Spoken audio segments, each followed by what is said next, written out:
श्री गुरुदेव दत्त. श्री स्वामी समर्थ. आजच्या व्हिडिओमध्ये आपण शुभ लहरी आणि अशुभ लहरी कशा घरात निर्माण होतात ते पाहणार आहोत. व्हिडिओ शेवटपर्यंत नक्की पहा. शांत स्वरात बोलल्यास साक्षात ईश्वरच त्या घरात वास्तव्य करतो. चढलेला मोठा आवाज.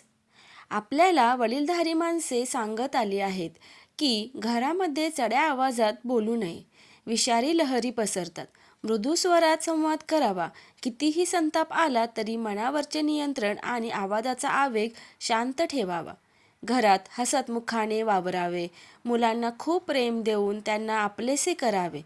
घरातील नोकरवर्गावरही तारस्वरात ओरडू नये, कारण त्यांना राग येतो व त्यांच्या दुखावलेल्या मनातल्या ऋणलहरी अशुभ अनुभव देऊ लागतात. अचानक पोट बिघडते, भूक मंदावते, अस्वस्थ वाटू लागते. म्हणून कोणाला चढ्या आवाजात रागवणे किंवा शिव्या देणे हे अदृश्य लहरींची शिकार होण्याची वेळ आणते. काही क्षण प्रतिक्रिया देऊ नये. मग गवत नसलेल्या जागी पडलेला अग्नी जसा आपोआप शांत होतो तसा आपलाही राग आवरला जातो. शुभ लहरीचेही तसेच आहे. 12,000 मैलांवर असलेल्या मुलाला आई आशीर्वाद देते आणि त्याला प्रसन्न वाटू लागते. 25 वर्षाच्या कर्राला पाहून कुंतीचे उत्तरीय ओले झाले होते. वासराला पाहून गाईला पान्हा फुटतो. एखाद्या गरजू याचकाला आपण मदत केली तर त्याला होणाऱ्या आनंददायी लहरी आपला उत्साह वाढवितात.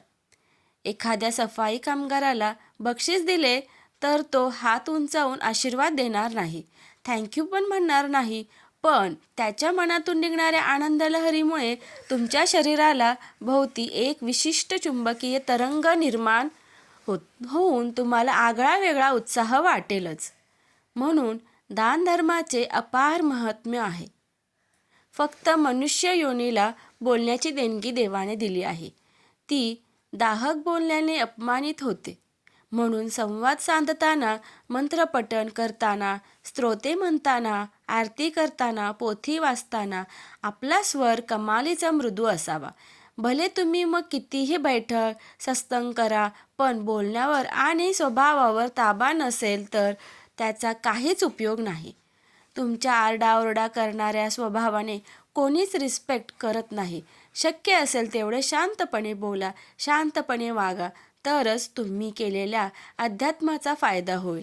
नाहीतर सगळं व्यर्थ आहे आणि देखावा आहे. श्री गुरुदेव दत्त. व्हिडिओला लाईक, शेअर आणि सबस्क्राईब करायला विसरू नका. धन्यवाद.